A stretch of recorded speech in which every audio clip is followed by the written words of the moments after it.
Уважаемые дамы и господа, welcome ladies and gentlemen. My name is Rawi Abdalal. I am the director here at the Davis Center for Russian and Eurasian Studies. And it is my great pleasure to welcome you to the first of three events, today and tomorrow, commemorating the 25th anniversary of the dissolution of the Soviet Union. We are very grateful to Fredo Arias King, who has generously sponsored today's seminar. Fredo is a Harvard alumnus and a longtime friend of the Davis Center. We are thankful for his continued commitment. Many thanks too to Mark Kramer. He is the director of the Cold War Studies Project here at the Davis Center and will serve as the moderator of today's panel. He contributed tremendously to making this symposium possible. You'll notice outside there is a wonderful exhibit of memorabilia and photographs from around the moment. Most of those photographs come from the collection of Gwendolyn Stewart, and we're thankful that she has shared those with us for this exhibit. I'm also deeply thankful to the wonderful staff of the Davis Center. They have worked tirelessly and, as usual, cheerfully to ensure that these events could happen. In particular, Sarah Fiala, Chris Martin, Kathleen Cohen, and Penny Skalnick. We all owe them a debt of gratitude. So just a few words to, yes, let's.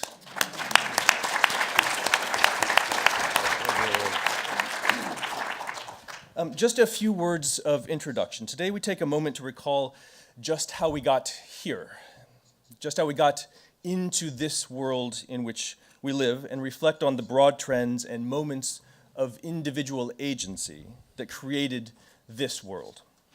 Nearly 70 years ago, when the Russian Research Center, now the Davis Center, was founded at Harvard, few people imagined that one day the subject of its study, the Soviet Union, would cease to exist. In the felicitous phrasing of Alexei Yurchak, everything was forever until it was no more. The events of 8 December 1991 changed the world. In some ways, they were the culmination of decades-long trends. But more importantly, especially for today, we recognize that they were also the results of the actions of several individuals. We are honored to have 4 of those individuals with us today. Leonid Kravchuk of Ukraine, Stanislaw Shushkevich of Belarus, actually signed the accords.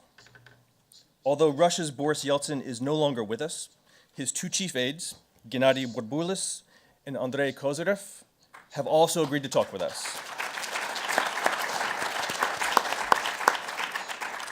We are grateful to all 4 of them for sharing their reflections on these events with our community. And speaking of our community, it is of considerable size today, and we are happy to have you all here. It is a reminder that even in an era of so-called globalization and global studies, it is the actual places in the world that change the way the world works. Today, finally, I am reminded, as I often am, of some lines from Tolstoy's classic, War and Peace. Tolstoy was more interested in the grand sweep of history than with individual agency. In perhaps the most famous summary of this sense of things, he wrote, "In historical events, the so-called great men are but labels that give the event a name, which, just as with labels, has the least connection of all with the event itself. The idea that we name these events with the people who created them without also understanding the trends and structures that pushed events along. But today, however, we have a rare treat.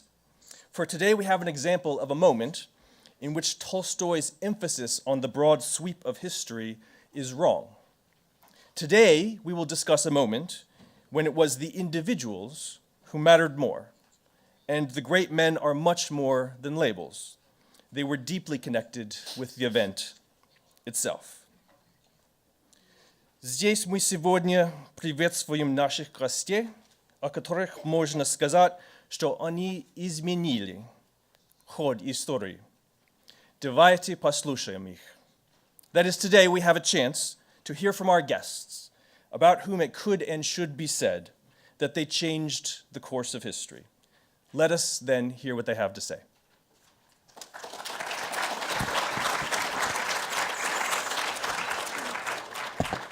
Хорошо, начнем.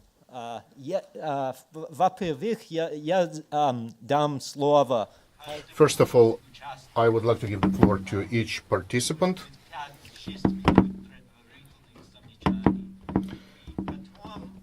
Several minutes for notes, and then we'll have a discussion and a Q&A. So, left to right, Stanislav Stanislavovich. Thank you. Ladies and gentlemen, first of all, for me and my colleagues, it's a real honor to be here at Harvard and to have an opportunity to... Ladies and gentlemen, this is a real honor for me to be here and to present in front of you. The point is that we've been advised to talk about things that are not the subject of detailed analysis, something that happened at Beloverskaya Pushcha. So today we have different explanations of what really happened, and sometimes details of our explanations do not coincide. So I will talk about my version. October 20th, 1991, I invited Boris Nikolaevich Yeltsin to Beloverskaya Pushcha, and I was hoping to ask for oil and gas, so to prevent Belarus from freezing in the winter of 1991-1992. That was the request of our government, and our government thought that we had good relationship with Boris Nikolaevich Yeltsin. I believed him to be a great president, real Russian, wonderful man, and I am really proud of the fact that I was close to him, and he really, and we had a good relationship. Boris Nikolaevich agreed to be at Beloverskaya Pushcha. Afterwards, and I was somewhat of a romantic, and I decided to take it back, and that if we proceed like this, then the Ukraine will not get its portion of oil and gas. That's why we got in touch with Fokin and then Leonid Makarovich, and we invited them to Beloverskaya Pushcha as well. So on the 7th, this event took place. At Beloverskaya Pushcha, we arrived at the military base, and that's 30 kilometers from the Pushcha. What is in Pushcha? It was the facility of the Central Committee of the Communist Party. I had never been there. I only went hiking around. The Polish border is nearby, and all the tellers mentioned that we only drank there and did nothing else, and that it was the act of people who were drunk and who only went hunting, but it wasn't the real thing. Nobody was planning to go hunting. These things took a turn when we started discussing on the 7th what was going on. We realized that if we were going to behave as the law-abiding Soviet citizens, we can only appeal to Gorbachev. And here, philosopher Burbulis, who I respect very much, Gennady Eduardovich, he raised this following issue. He said, would you be willing to sign that this sentence, USSR as the subject of reality, will cease to exist? Being a physician, having a PhD in physics and mathematics, I was always very skeptical. I had to go and attend the University of Marxism and Leninism twice, and suddenly he is offering what I had been dreaming of. So I said, yes, I'm going to sign it, and everybody else agreed after that. And you know, In fact, the subsequent events were told by Boris Nikolaevich, if we sign this, the world should be advised that the responsibilities of the Soviet Union before the world remains. We are responsible people. We know what to do with the nuclear weapons, how the borders should be handled, how we should be handled. So the idea was for our experts, and one of those experts is present here. I am even very humbled that he is the expert and I was the signer, because Andrei Kozyrev, who was the Minister of Foreign Affairs, he is a real expert. Yegor Gaidar is a professional, and these people are the experts who took charge in creating this document. This document was contained 18 articles, and the key phrase, without any changes, was the phrase suggested by Gennady Burbulis, and everything else was changed many times, and instead of democratic centralism, which really ignores the opinion of the minority, we relied on the consensus. Only when everybody agreed to the article, when it was finalized, then it was adopted. This way we adopted 14 articles and the preamble, and when we understood what we did, we decided that prior to public signing of the agreement on the 8th in front of TV cameras, those cameras were different from today.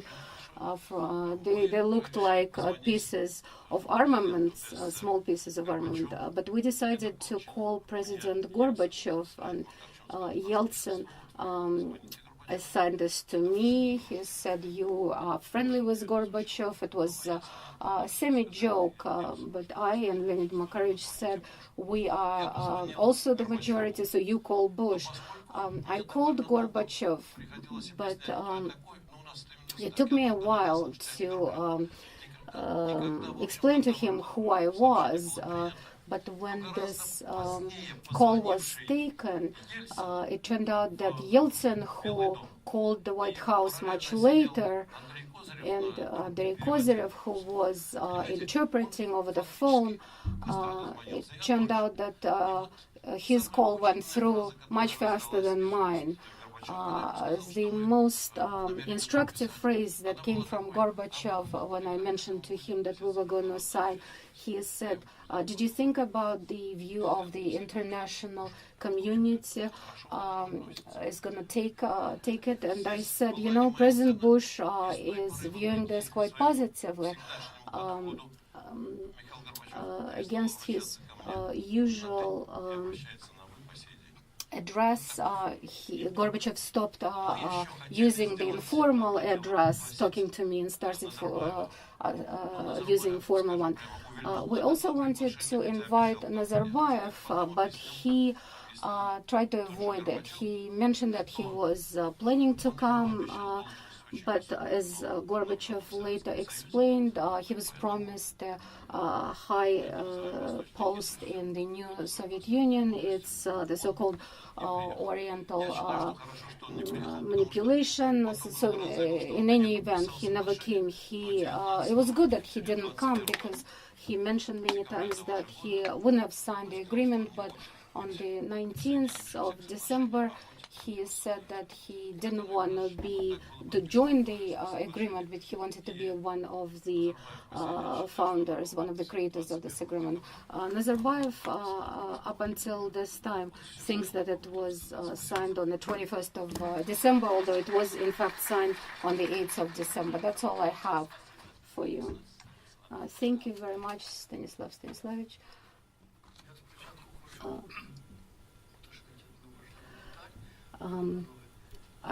Можу говорити рідною мовою, але якщо нема можливості перекладу, я буду говорити російською як краще. Давай, українською. Ні, по-русски.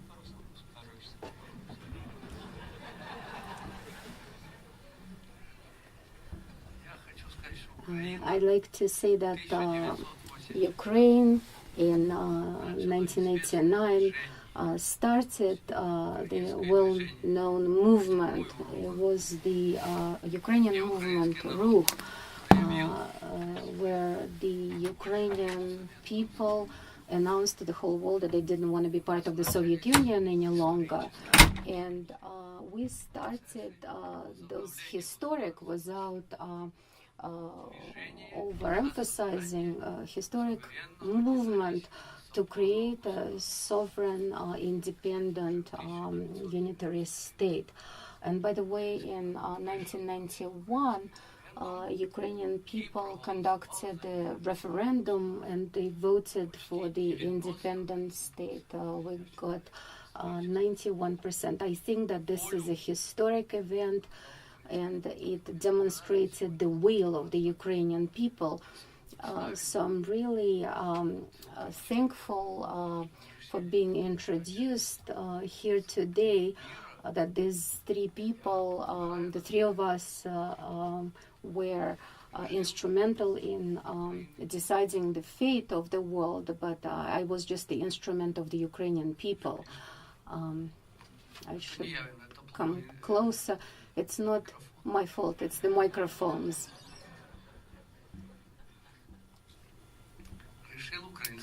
So this was the act of the Ukrainian people, it's true. And when I came to Belovezhskaya Pushcha, I relied on the will and the strengths and the wisdom of the Ukrainian people. I did not have a different opinion. I didn't have doubts whether the Belovezh Accords needed to happen or not, because they were the demonstration of the will of the Ukrainian people. And being the first president of the independent Ukraine, I was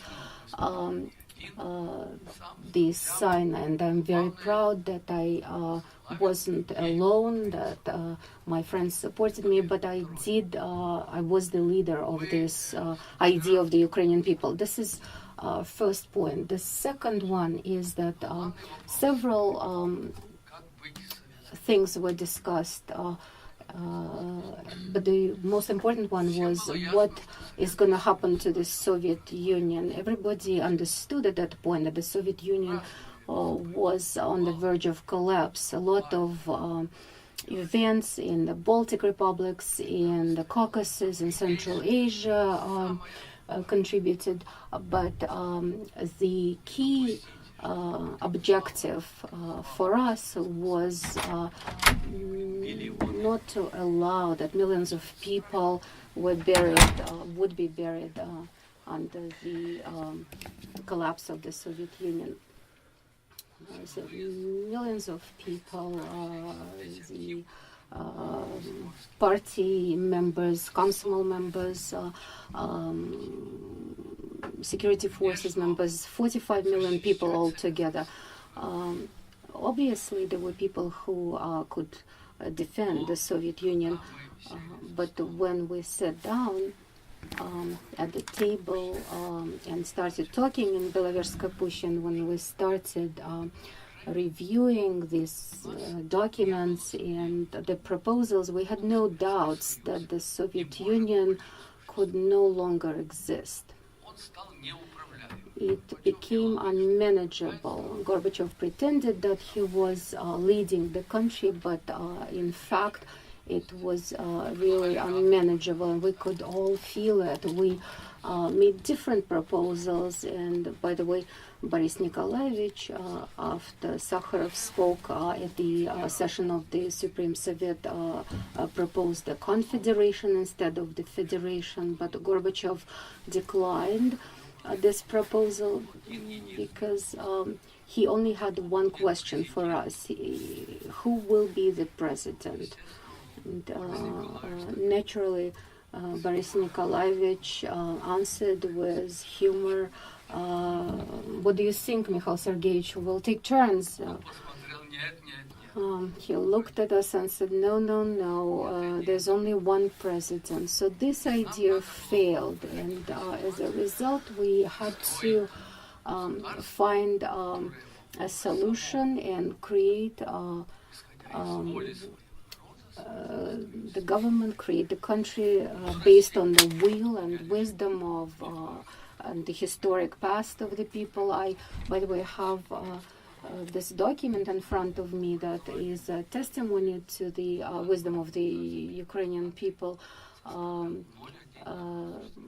Point 94% of the Ukrainian people were literate. It's almost 100% literacy, and now I'm very proud that there are a lot of programmers, a lot of researchers who are Ukrainian, and the whole world knows those people. So we understood that we could present to the world this country of Ukraine that goes back to Kievan Rus, to the Prince Igor. And as I mentioned, I'm very proud of it, and I'm very proud that we were able to sign this document that today can be an example for many current situations, can be an example of how to solve complex issues, how to solve them based on consensus and based on the people's will. And I think that people come up with this wonderful idea of peace, and if we all want to pursue peace like we did in the Belovezhskaya Pushcha, we were able to avoid potential conflict, potential civil war, potential millions of victims, and we made correct and wise and long-lasting decisions. I think it's an example. I can also share with you one thing that I still cannot comprehend completely, why the world did not completely understand the significance of Belovezh Agreement.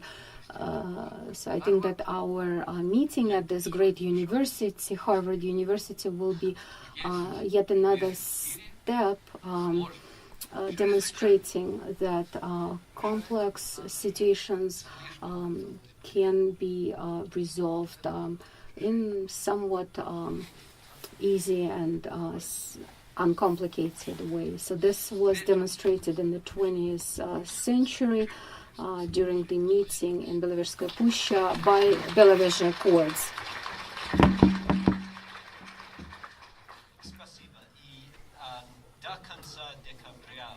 Thank you. Till the end of December,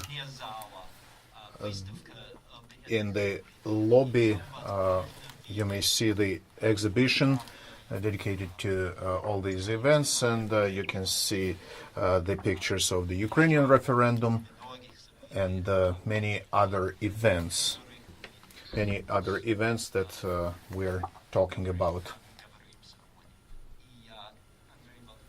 So I would like to ask Andrei Vladimirovich. Thank you. Should I speak Ukrainian or Russian? In English? I will speak in Russian. Can you hear me? Is the microphone working? I'm really proud of the fact that 25 years ago I became a participant of these events. I helped three historical figures who are present here. They did sign the Belovezhsky document. Of course, Boris Nikolaevich Yeltsin was the leader of Russia, and the second participant from Russia was Gennady Burbulis. His signature is also on the document. Also, there was Gaidar and who else? Shahrai. So in the nighttime, we're sitting there and writing this document. I would like to tell you a joke. Stanislav Stanislavovich mentioned the telephone call, so I had to connect Yeltsin with President Bush. But the point is that Stanislav Stanislavich had a special line. What do you call it? That was a special line for leaders of Central Committee of the Communist Party. So he raised the receiver and said, please connect me to Gorbachev. And I had to find in my telephone book, I had a telephone of the State Department of the United States, and there was no special line. There was no direct line. It was just a landline phone number, just a regular phone line. There were no cell phones at that time.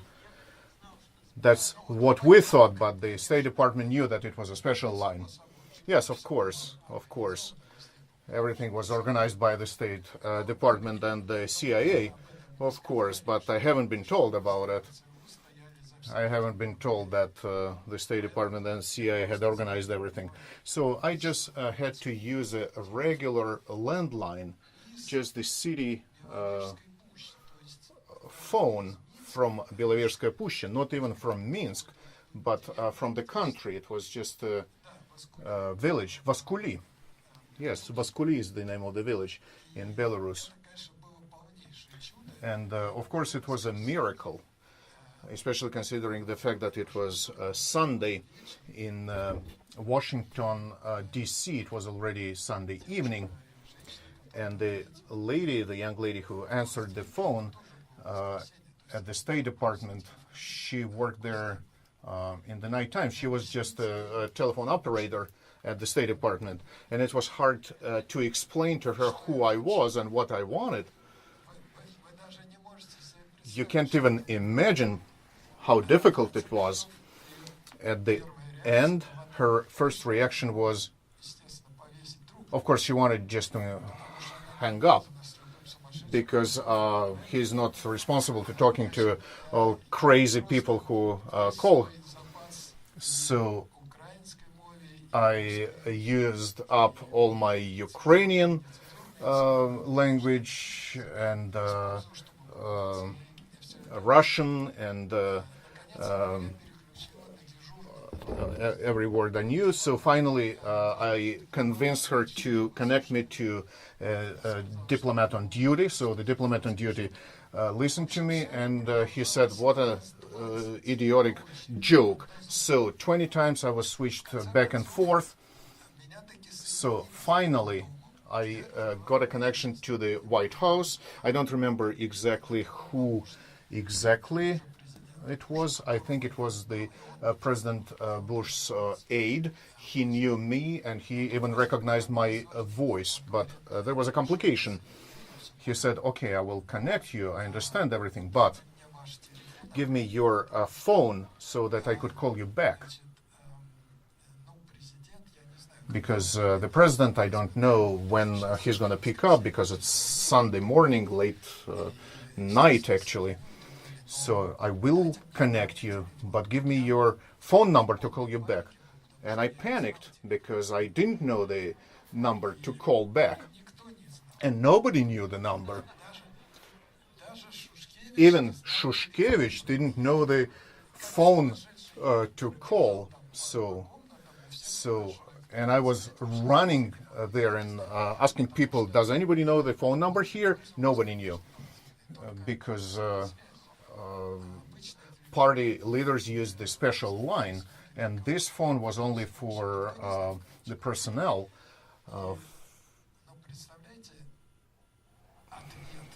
But just imagine, I'm calling from the village Viskuli. The President Yeltsin wants to talk about nuclear security and safety, and I don't know the number to call back. And then I realized that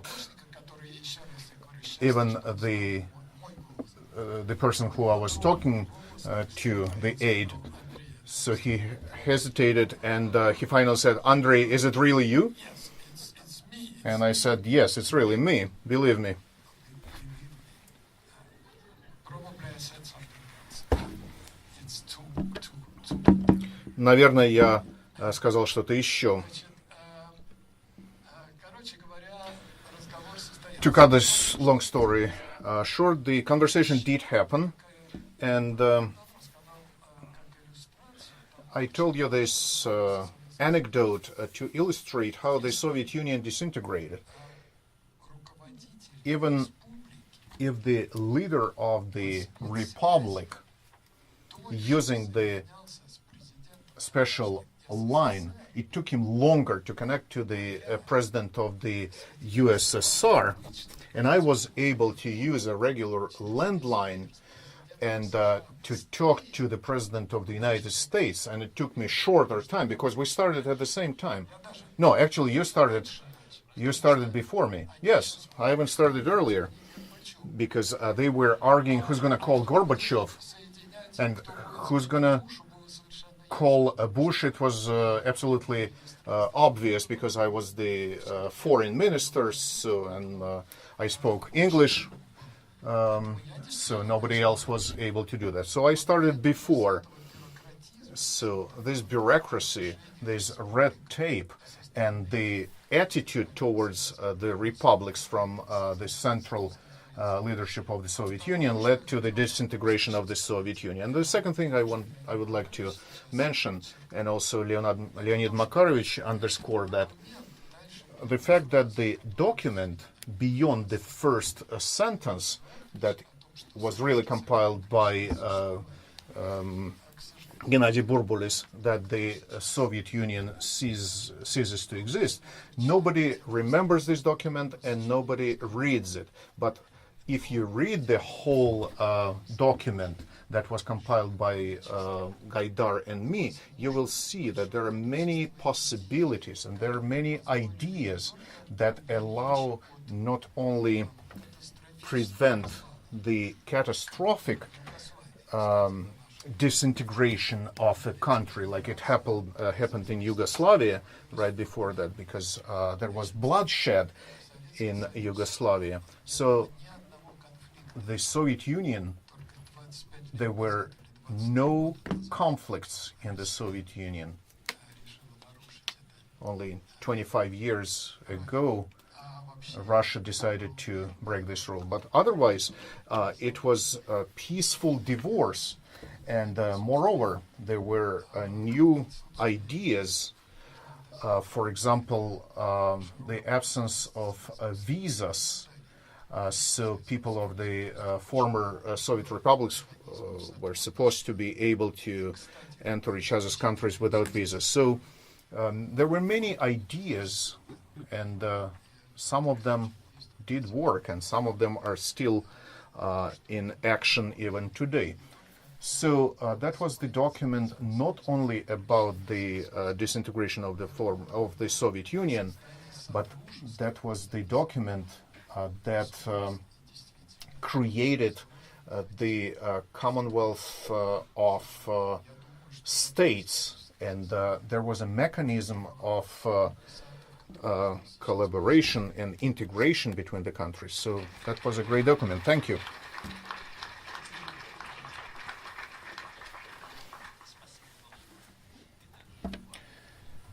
Thank you very much, Gennady Eduardovich. Good evening. I feel lucky today because since I'm the youngest, my teachers they tell me you start and we will continue and we will listen to you. But today I'm really happy to see my friend Andrei Kozyrev, with whom together we're responsible for the foreign policy of the nascent Russia, the new country that just emerged. And lately, Leonid Kravchuk, Stanislav Shushkevich, and Gennady Burbulis в разных странах in different countries общаемся на тему, что willingly have conversations about events that took place 25 years ago in the world history and why the Soviet totalitarian empire ceased to exist. сегодня даже So сложился такой образ, что today there is even an image славянское трио that there was a Slavic trio, like missionaries, бродим по всему белому свету, so that we wander around the world отстаиваем нашу глубокую веру and в то, что we defend our faith в мировой истории империи of the fact that определенная unseen in world history empire лет with nuclear weapons that has been terrorizing its own population for decades, the empire that has been involved in struggle for as a world power and promoting ideas of communism. стало существовать, So this empire ceased to exist. казалось бы, от подписи 6 первых лиц 3 наших государств And seemingly that happened as a result of just a few signatures on a document that was 2.5 pages in length of the regular format. We feel very bitter that we and even the professionals, former Sovietologists and current Russian studies professionals, still continue to look at this event as one of the of many, as one of many the late 20th, early 21st century. From our perspective, it's a fundamental historic event that was the start of the global transformation in the course of the change of the centuries, 20th century going into 21st century. From our perspective, the world history did not have a precedent when such a dangerous state ceased to exist. неожиданно, естественной форме.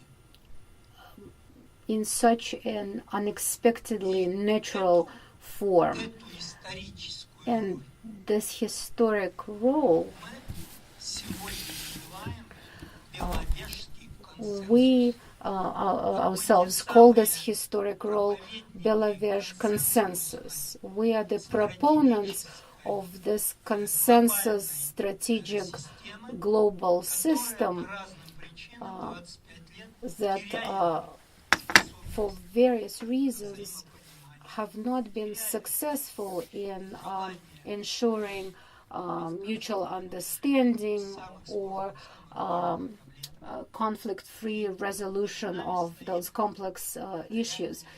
And we have a real mission in front of us, ahead of us, with irony, with a smile, in a very humanistic way to ask for attention. And specifically, it's true for us, experts in liberal arts and humanitarian studies. Let's очень сложный change this very complicated failure in the world knowledge. The world history ended one of its spirals in 1991, and the humanity obtained radically new opportunities. For various reasons, we were unable to realize those possibilities. For example, Andrei remembers February 1st and 2nd in Camp David, President Bush and President Yeltsin signed a declaration ending the Cold War. But up until today, we don't understand why этот обоюдный this был расценен bilateral в сторону океана agreement was как победа viewed on the other side of the ocean as the victory over the evil empire. холодная война, на наш взгляд, Cold War, from our perspective, is a historic and systematic event which cannot have winners or losers.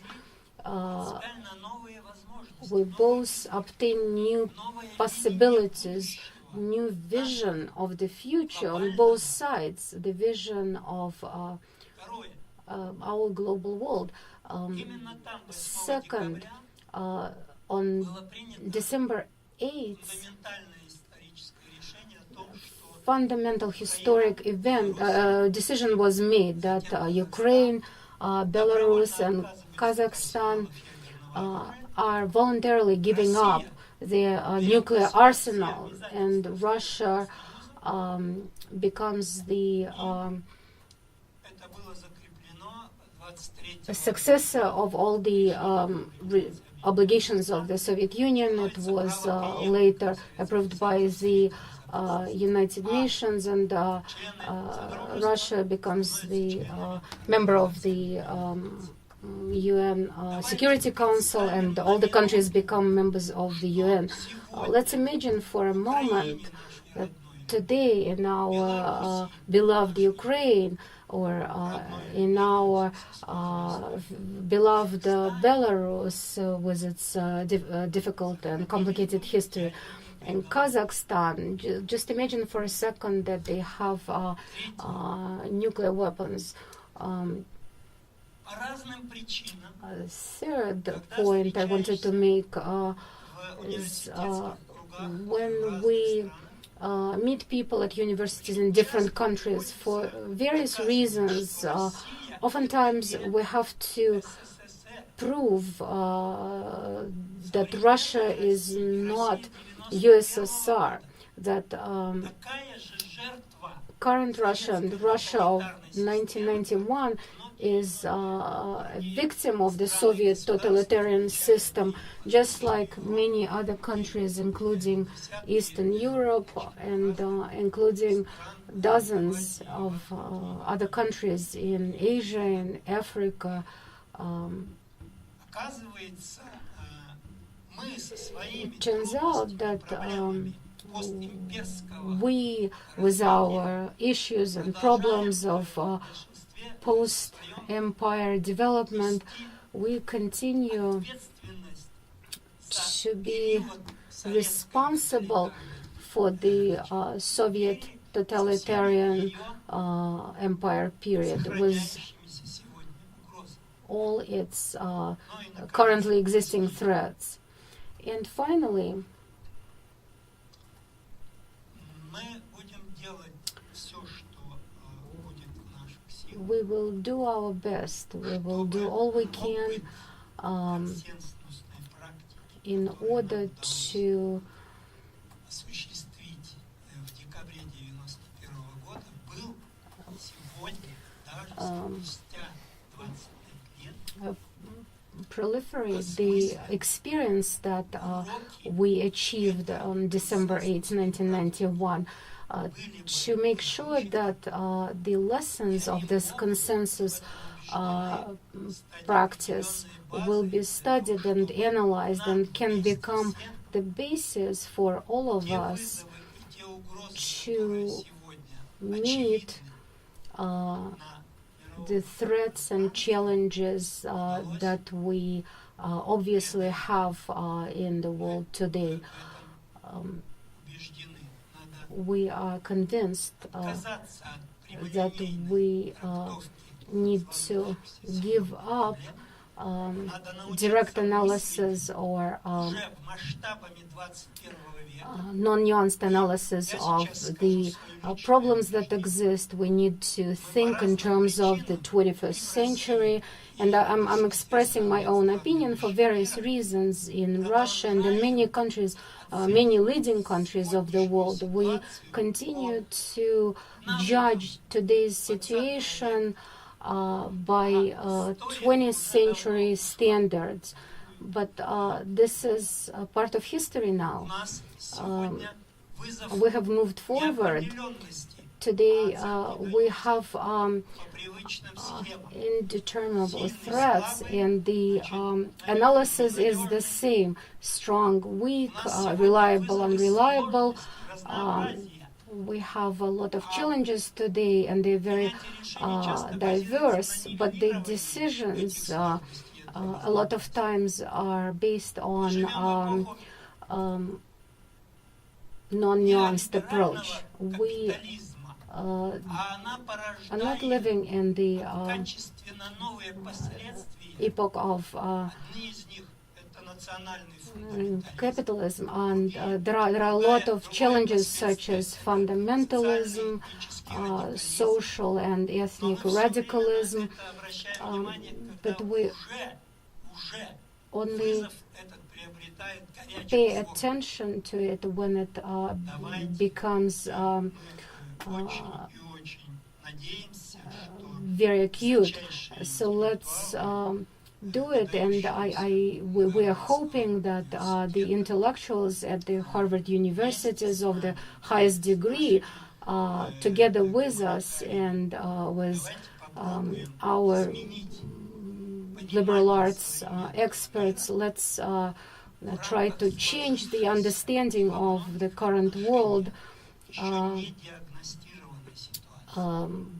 And Мы немало ошибок with consideration of the situation that may not have been determined yet. So we have made a lot of mistakes by simplifying those situations, and we believe that the professionals here at Harvard will provide assistance to us in this respect. We have no doubt about it. Thank you. Спасибо большое всем. Thank you very much to all the participants. And now we have a question and answer session. I wonder where the mics are here. Те, которые хотят People who want to ask questions, I can see a lot of raised hands. Перше вітаю всіх учасників імені Українського інституту Гарвардського університету, Speaking in Ukrainian. спонсорів події. І вопрос у мене ко всім учасникам I have a question to all the participants related to Chernobyl. One of the 14 articles, Article 8 in particular. Can you see who was the initiator of this article, and what were the issues around Chernobyl that were on your mind at that time? You said for now, please.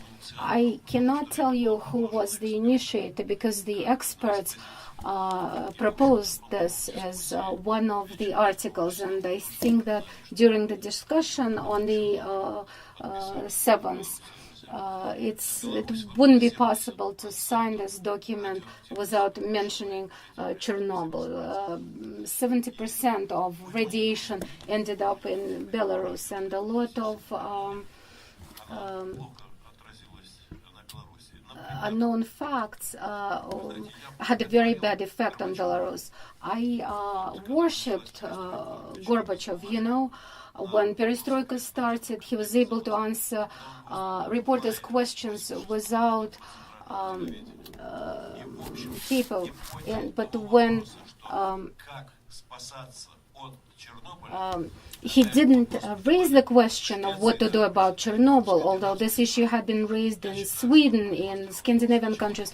I think he demonstrated that he was communist first and then a human being, and I don't remember any objections to Article 8, which is in front of me. Do you agree? Что касается Чернобыля, As far as Chernobyl is concerned, and thank you for your question, by the way, трагическое и драматическое it's both tragic and dramatic 19 августа when on ЧП выступил. August 19th, representatives of the Emergency Situations Committee spoke. It was on the eve of the signing of the new agreement, the agreement of the new independent states, creating the confederation that was much desired, which we viewed as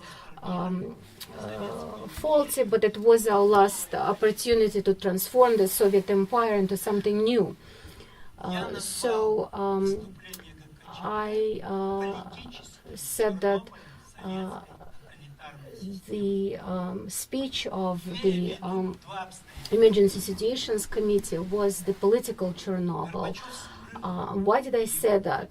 Gorbachev and his Politburo hid from the population the fact of the Chernobyl catastrophe, the failure of the disaster, and for several days the country basically continued to live under this radioactive cloud without any knowledge of this tragedy. On August 22nd, after ГКЧП были арестованы военные матросские the leaders of the GKChP were Emergency Situations Committee were arrested, and Michael Gorbachev was returned to Moscow from the so-called exile. The Soviet Union, in fact, ceased to exist. But the majority of people didn't know that yet. And Это очень важно для it is понимания very important in order to understand that historic, dynamic потому что step that we did between that we made between August and December. перестало Because the system became unmanageable, all the agencies became unmanageable, there was chaos, подавляющим образом the chaos started, and it happened in all the regions and republics. And on December 8th, мужественные, we made милосердные и мудрые a, вещи. Мы не стесняемся этой самооценки. a wise and Разъехаться kind decision, because we could have parted after this conversation and just having good conversation and fresh air, but we didn't do that. We made a decision, and the decision that we came up with, the Commonwealth of Sovereign States, it was so comprehensive and so full of possibilities. So later on, several republics of the former Soviet Union joined us, republics that had never thought about that kind of strategy, but it happened. So it was a chance for all of us. So that's how Chernobyl, the nuclear Chernobyl, resonated and became sort of part of the disintegration of the Soviet Empire.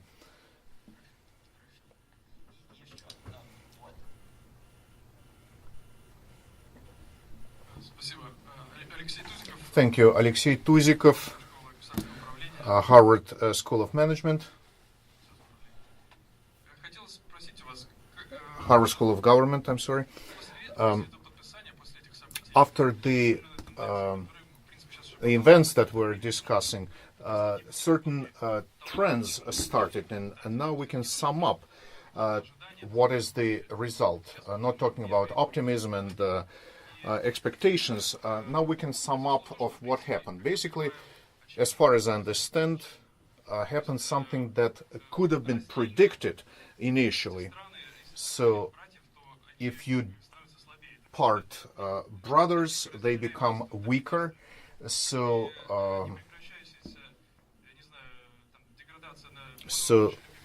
the degradation of Ukraine that I love so much, and I'm partially Ukrainian, and Belarus that uses, so to say, gifts from Russia. So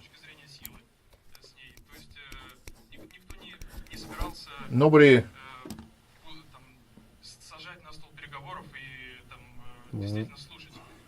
wanted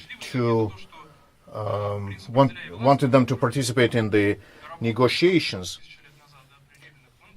So the principal part and govern that started under Roman Empire, couldn't you foresee it? What would have happened later on? Wasn't it predictable? I'm sorry that I will say to the representative of Harvard School of Government that you mix apples and oranges. Why Belarus is weaker now? Let's say, so the first time when Yeltsin signed this agreement, Yeltsin acknowledged the independence of Belarus the first time in 200 years. And when I tell you how many people died, in 1918, no member of the government died of natural causes. Everybody was killed by Bolsheviks. So that's what happened in 1918. So Belarus became the colony of Russia, a neighboring country, but it was a colony. And when I signed Belaverskaya agreement, I wanted Belarus to become an independent country because before it has been declared on paper, but Belarus never been an independent republic. So why Belarus is weaker? Why are we weaker? We don't want to be involved in a war. We don't want to fight. And the fact that we want to be part of the European community, that's the sign of weakness? No. Russia has revived the imperial intentions. Russia wants to become an empire. That's obvious. That's apparent. We don't want that. But in order to make it possible, Russia uses the fact that Belarus has a dictator who is very surveillant to Russia, does everything as Russia wants. So Russia supports not the country named Belarus, but the dictator. If we had liberalization of economics and all the reforms, it wouldn't been the fact right now. Take as an example Baltic countries. See what happened there, and Poland, and that's take the average salaries in Poland. They are threefold higher than in Belarus. And this is the consequences of the fact that Russia wants to be an empire, and that's why it supports our dictator. I'll address the issue of empire later. But you know what? I always regret when a member of the audience asks us a question, not knowing the situation. People who are not familiar with the situation fully ask questions. Let's take Ukraine. try to find 5 million families in Ukraine. Oh, actually, 5 million families died of hunger in the Soviet Union. So go to Ukraine and find families whose relatives died in Gulag. Those who were oppressed politically. Another 2.5 million. 6 million perished during the World War II. So that's about 15 million people who died in the Soviet time, during the Soviet system, during the Soviet Union.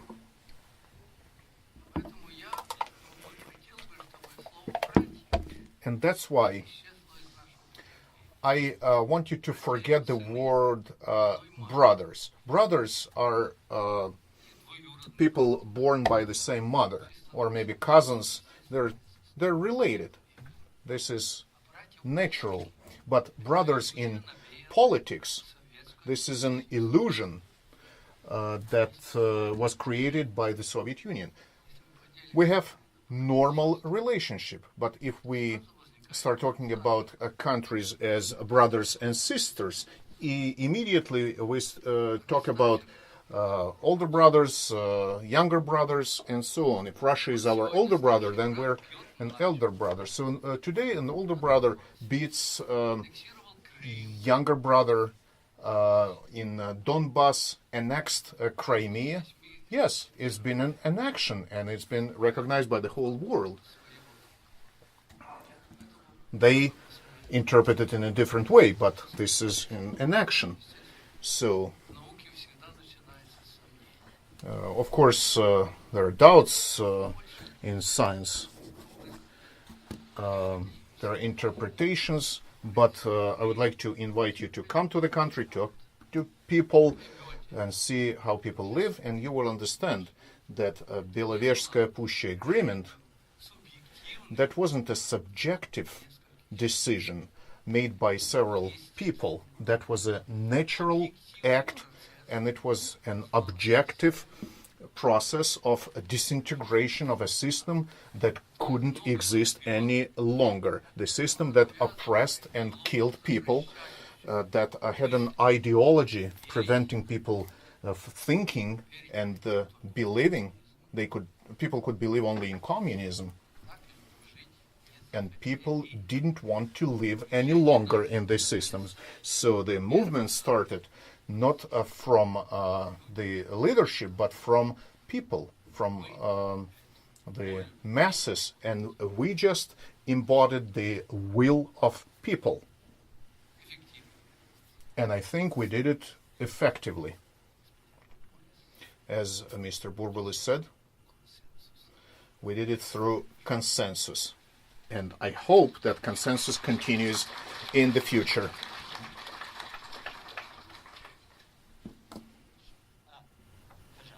Please. Барб Розенберг. Я очень рад видеть эту группу людей здесь. Людей, которые сделали замечательные вещи. Они заставили правительство действовать положительно ради блага людей. И я хочу поздравить вас. Это было, конечно, очень трудное решение. Я хочу сказать, что 8 лет назад приблизительно я был в Москве, и я рассматривал бизнес-планы бывших советских стран. Это был очень интересный опыт. Я старался помочь, и я рассматриваю произошедшее с этой точки зрения. Я хотел бы продолжить то, что сказал Геннадий. Его точка зрения, как он видит Россию, и как мы видим другие бывшие советские республики. Что бы вы хотели увидеть со стороны Соединенных Штатов? Это зависит от того, как мы рассматриваем разные страны. Как вы думаете, что мы могли бы сделать для того, чтобы добиться более положительного прогресса во всех этих странах? Это было бы очень интересно услышать от вас. Спасибо.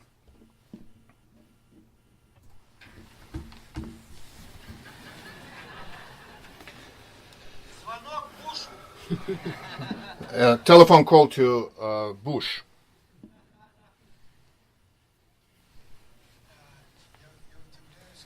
I'm surprised how the question of the young man was answered, because I didn't quite understand the question, and also I didn't understand who divided and who governs. Could you please explain who divided and who is governing? Two big systems. No, I would like you to name names, the countries that have divided and the countries who govern.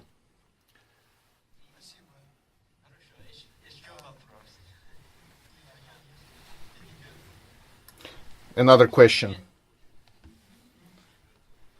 I think we should answer the question. Yes, we should answer the question, definitely. Спасибо за вопрос. Thank you for your question. I disagree, obviously. But talking about the question, if I understand it correctly, the process of liberating from the Soviet heritage did not end in Belaverskaya Pushcha. It was just one stage, and the participants here, they wanted to be liberated from this heritage, but it cannot happen overnight. In the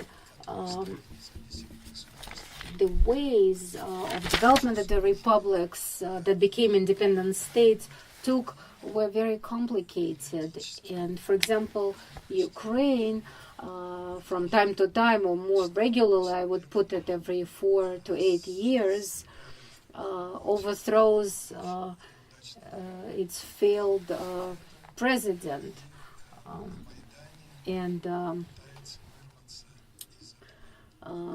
Maidan tries to take the country out of this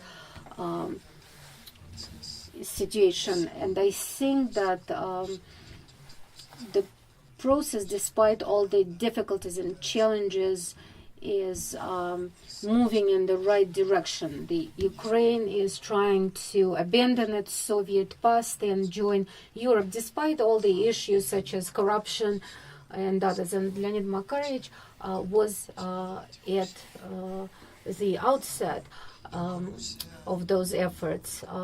Belarus, as Stanislav Stanislavich explained, found itself a dictatorship, and there was hope that it was the last dictatorship in Europe, but it turned out that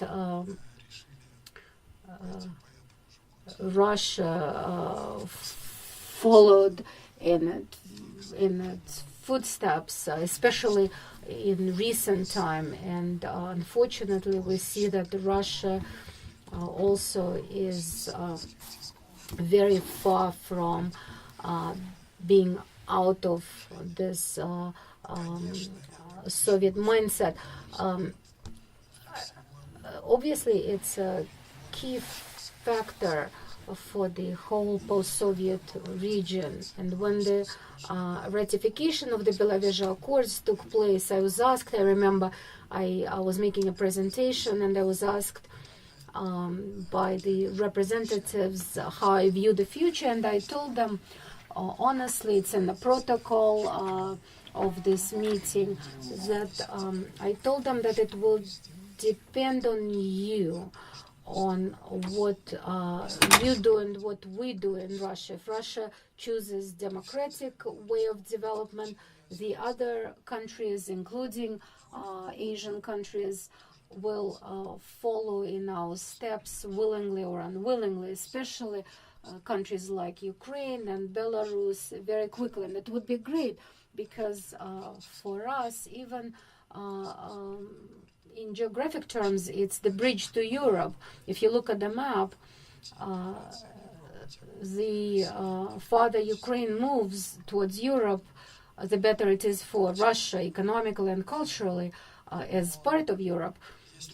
But if Russia moves in a different direction, which is in fact happening, the movement of the rest of the post-Soviet countries is made very complicated. But I, even in my worst nightmare, I couldn't imagine that Russia would try to prevent Ukraine by force from moving towards Europe.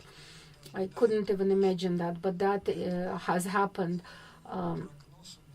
So my forecast, to be quite honest, is not very optimistic. I'm talking about the short term, but long term, I think there will be a new generation of people, of leaders, just like the leaders that are here today, and history will triumph, and Russia and the other republics will return to the civilized choice, or as Gennady says, not authoritarian, not dictatorship, but by consensus. If I may add a little bit to your point,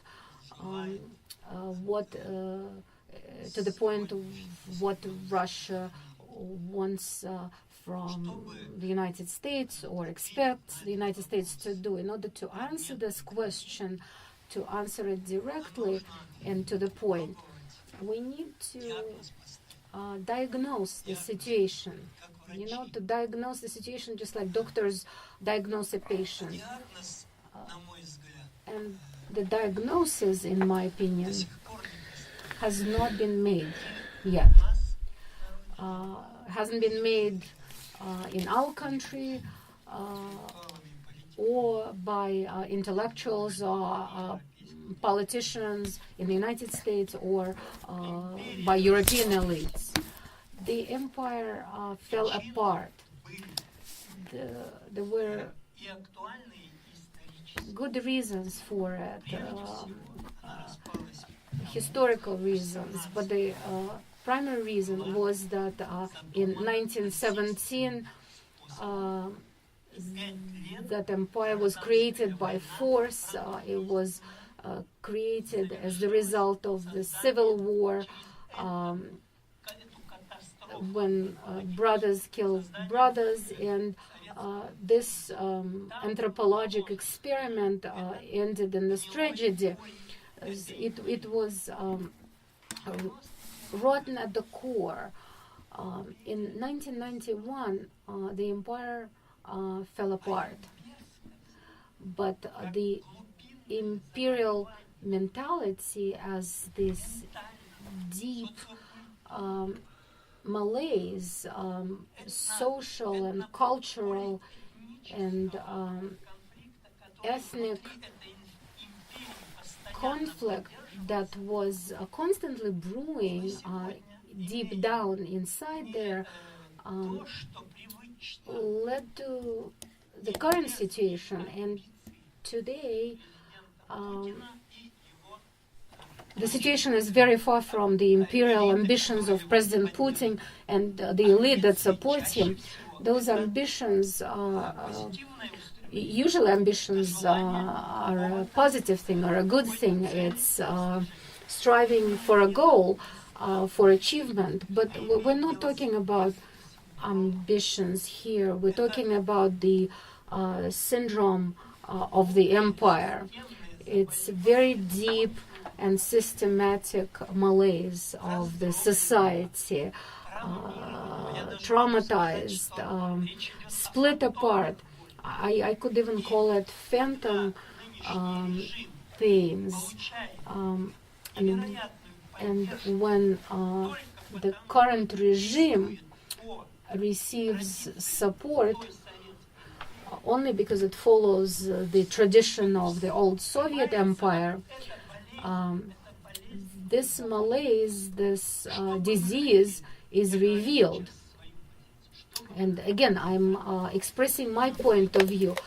If you ask me what we would want from the United States, from the new president, from the intellectuals that can influence those new ideas and policies, Продолжение Putin санкционной политики is in a deadlock. ничего. To continue sanctions is not going to be effective. Тот случай, когда в этот тупик попадает и You know, благородные this is the dead end. And unfortunately, our noble partners all over the world find themselves in this dead end as well, including the great American, the great United States and the U.S. administration. Let's look back at 1991. Let's not look at the triumphant end of the empire and the beginning of the new epoch of the world community. задуматься, а как вылечить Before the doctor triumphs about diagnosing the disease, he needs to think about how to моя идея заключается в том, treat как it. бы не было трудно. So my idea is this: no matter how difficult things are, the Crimea, Donbass, a lot of rhetoric, dishonest rhetoric, Но нельзя lack of trust, but you can't, in the situation, так, что болезнь to act as if there is no disease. You need to find courage and wisdom to accept the diagnosis and then try to фрагментах, которые create dialogue little by little. The essential dialogue that will create the energy of trust that without which we would not be able to get out of the situation. I'm going back to the idea that current political mentality cannot use inertia, cannot use old thinking to solve current problems. And one of those problems is this revival of the imperial ambitions которую по разным причинам by the current Russian government. население России реагирует вот And the reaction, the positive reaction of the diseased Russian people. You can't have this straightforward approach. You can't have this linear approach. You need to think creatively. You need to think in a new way about those things. And we have a hope that the new president, Donald Trump, with support of people who are interested in renewing, in recreating American strategy, will be successful. демократический But let's not forget that the democratic values have always been and remain universal. травмирован. However, democratic institutions are damaged. Интеллектуалы говорят, что You, Harvard intellectuals, tell me, is this a secret that the уже десятки лет не работает. bipartisan system hasn't been effective for years? Левые, правые, демократы, People lose track of who is on the left, who's on the right, who is conservative, who's liberal.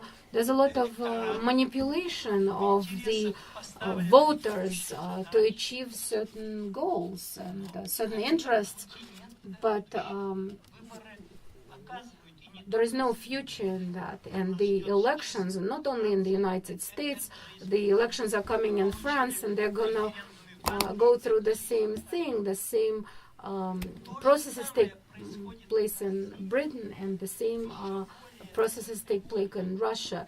But what's even more alarming in Ukraine, the beloved Ukraine, our neighbor, therefore, your question is a good one, and we hope very much that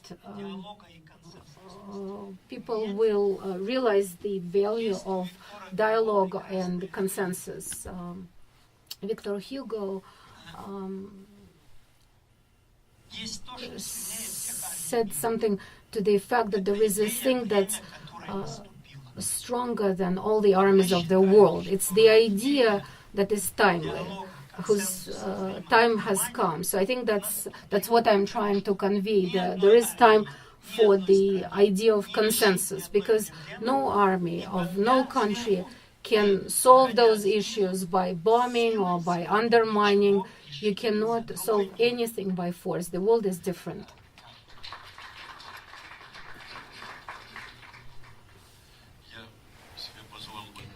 I would also like to contribute a little bit to answering your question, but not for such a long time.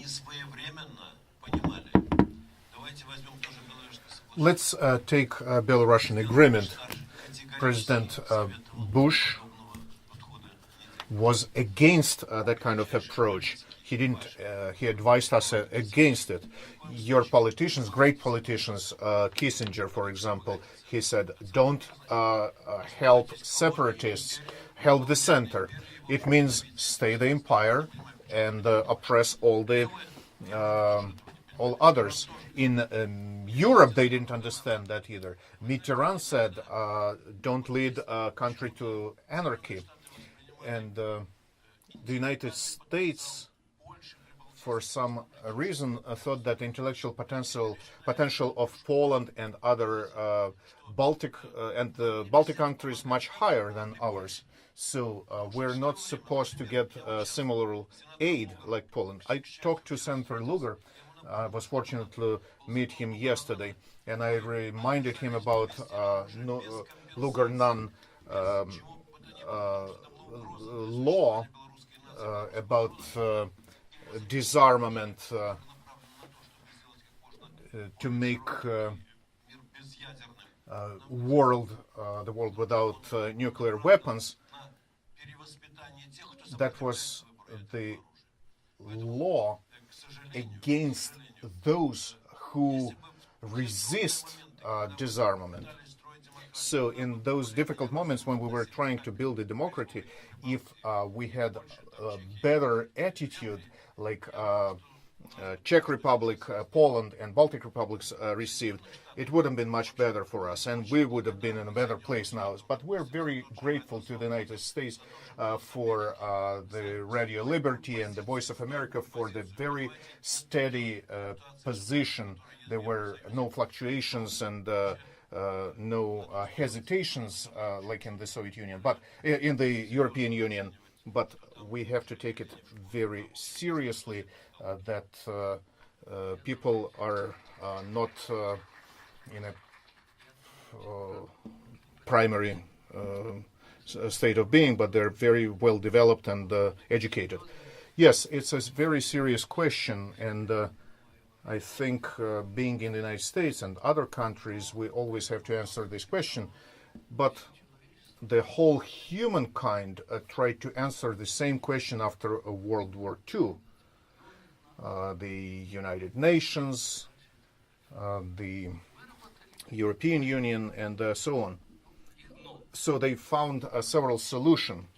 OECD thought about it, but sovereignty, territorial integrity, if those principles are violated, then the world will fall apart, because many countries have territorial claims, and we cannot restore all the old borders.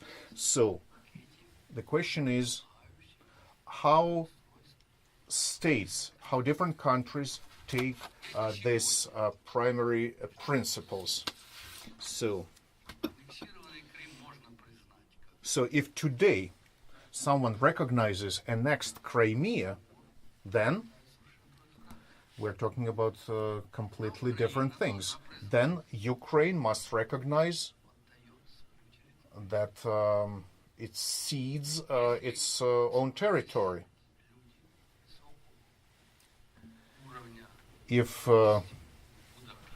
there is a gathering of leaders of various countries in Budapest who signed a memorandum on the sovereignty of Ukraine,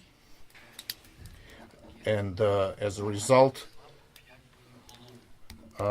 Ukraine 165 missiles left Ukraine.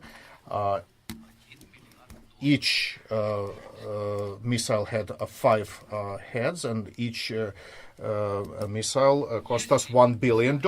So if we signed, if Boris Nikolaevich Yeltsin, Clinton signed this agreement, also Major from Great Britain, then France and China joined.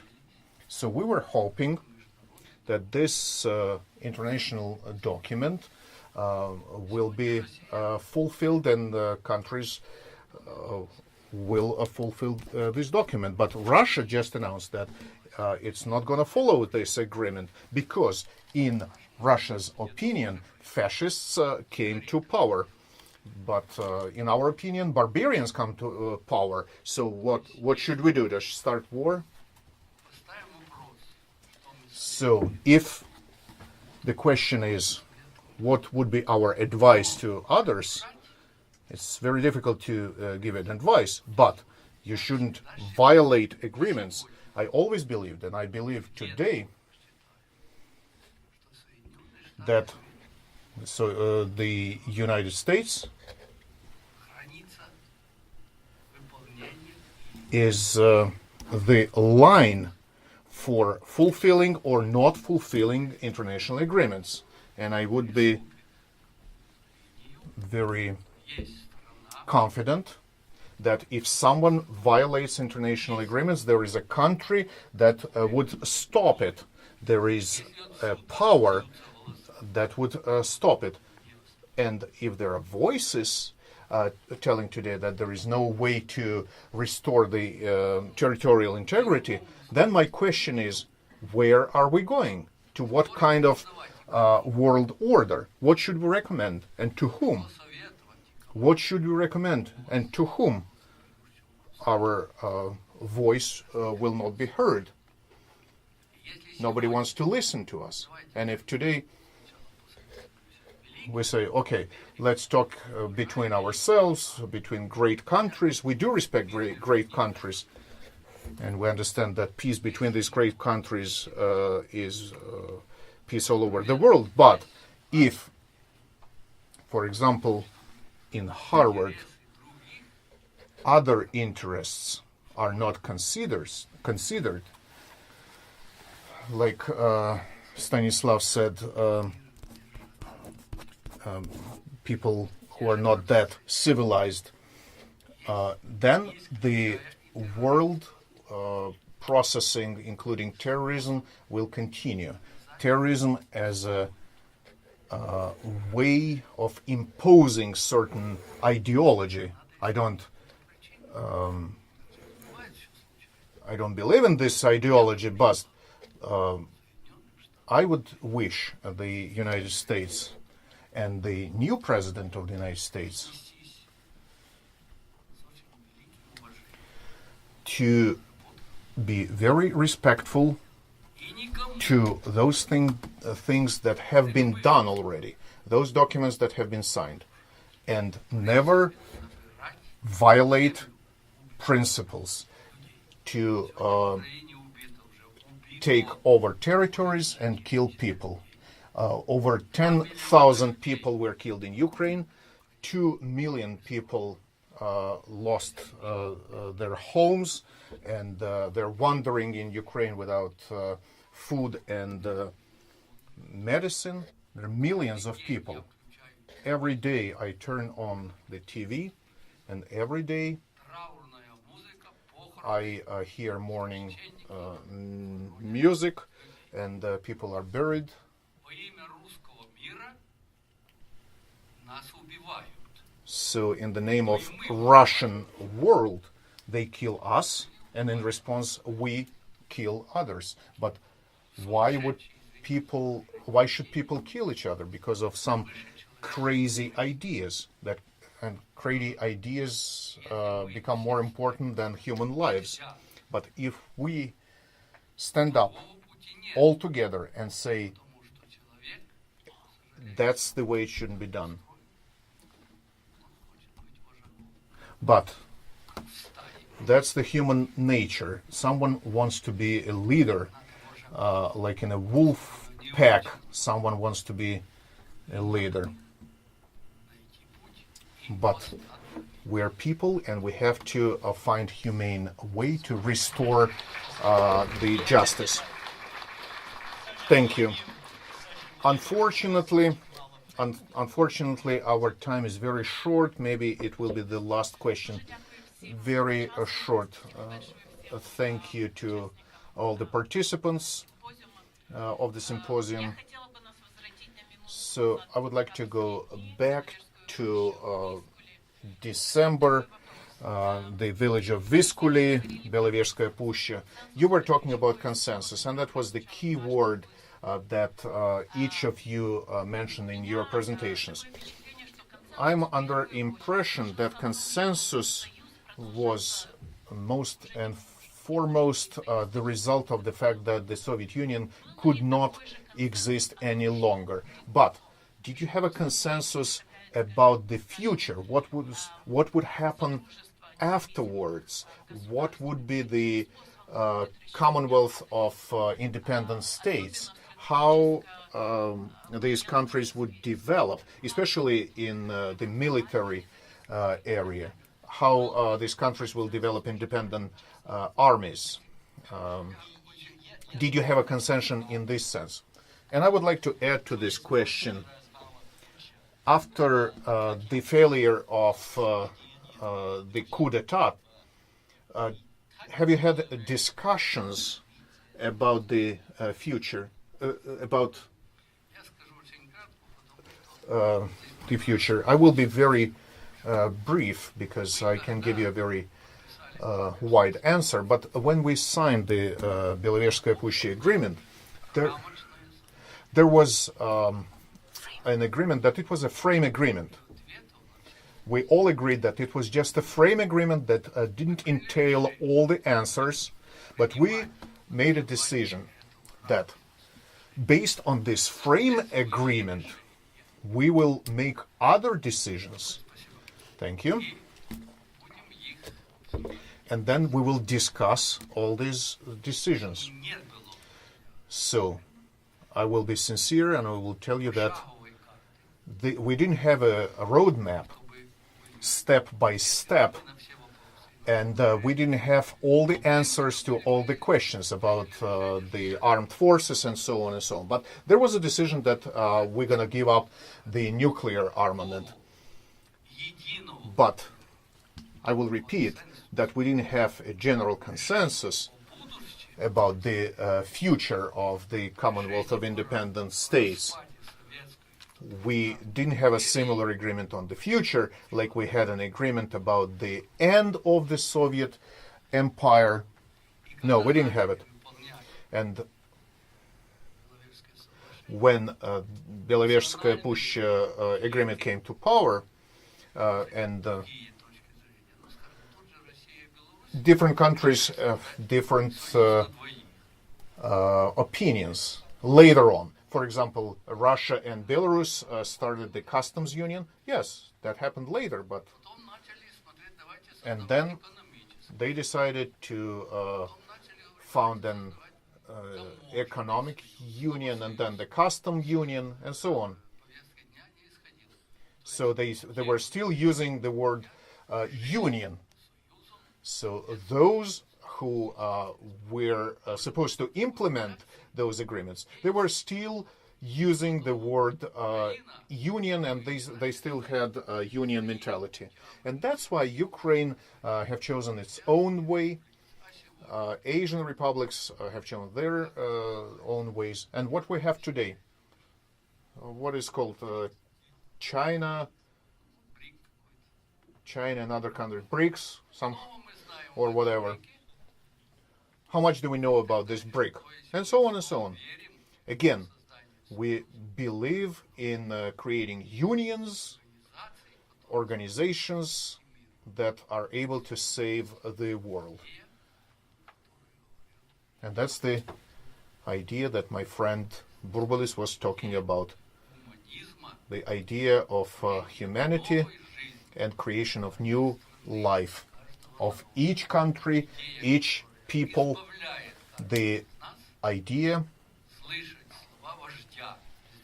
that it gives us an opportunity not to listen to the leader of the neighboring country that dictates you, go there and do that. No, we don't want to live that way, and that's why our reaction is very negative to that kind of things. We would like to live in our own way as we will, and that's the way we live now. So we have chosen the European way, and we want to follow this way, no matter what the price will be. If we need to shoot, yes, I will shoot my enemy that will come to my threshold. I will shoot my this enemy.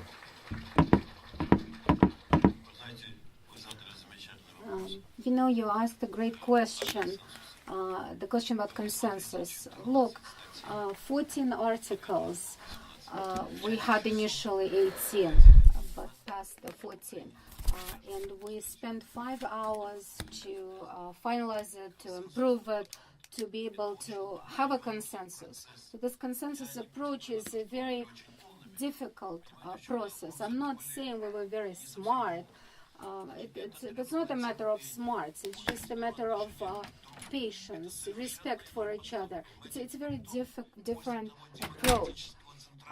After this democratic centralism that we had been living under all our lives, it was this wonderful new approach. Then we tried to continue it at the summits of Commonwealth of Independent States, and it didn't work. Unfortunately, we tried, but it didn't work. So my consensus, my understanding of the consensus is looking for soft decisions which can be improved, and you just move by little steps in order to make big steps. But somehow we were encouraged, we were inspired. We had no choice, basically. To do what we could not avoid doing, could not do. So following this principle, you can also come to consensus, at least on major issues, and then work on the other ones further along.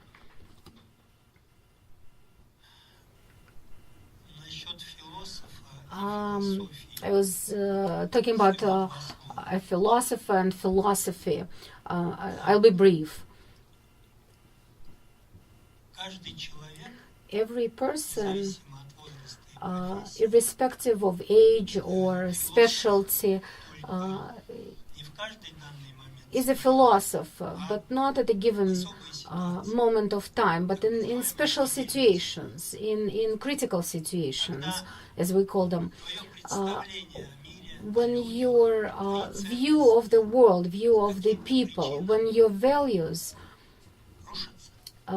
are threatened, collapsing, at that moment we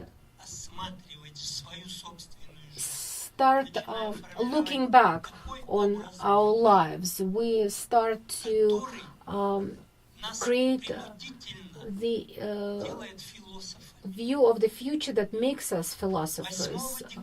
We're forced to do that. On December 8th, all of us were in such critical situation. And we think that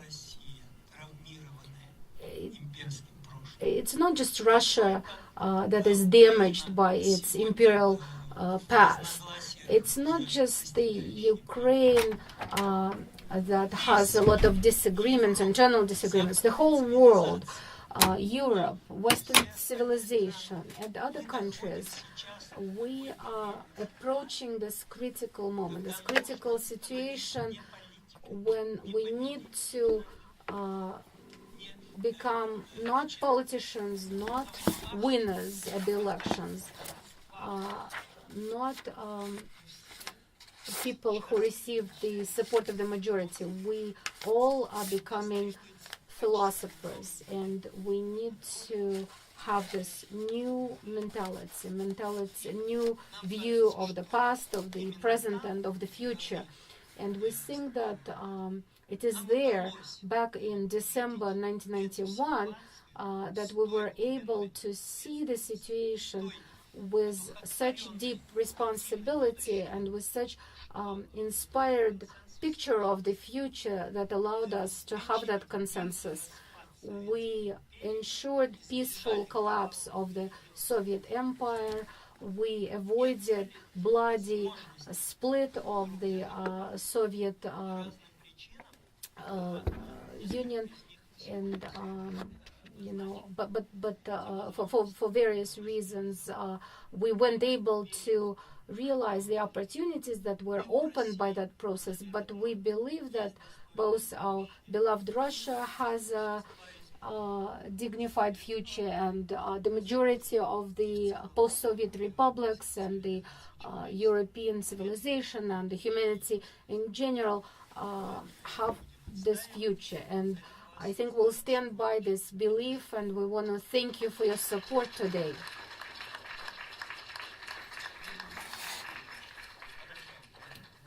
Very good. We have to end, but I want to thank all the people that came to this event, and especially I want to thank all the participants for their comments.